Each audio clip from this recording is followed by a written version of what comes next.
Magandang buhay! Ngayong umaga nga pala ay maagang gumising si Lola. Dumaan kasi yung kanyang kapatid.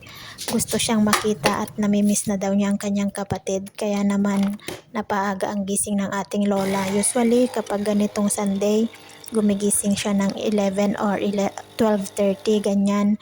Pero ngayon alas 10 pa lang gising na siya. Kailangan niya kasing mag-prepare ng kanyang sarili kasi darating nga ang kanyang kapatid.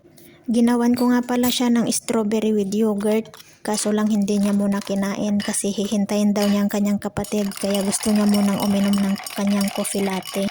Kapag Sunday nga pala ay medyo hindi tayo busy kasi yung iba kong gawain dapat ngayon ay ginawa ko na kahapon.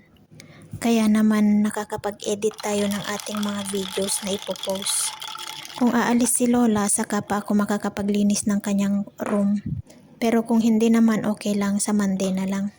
Eto na, ready na ang ating coffee latte.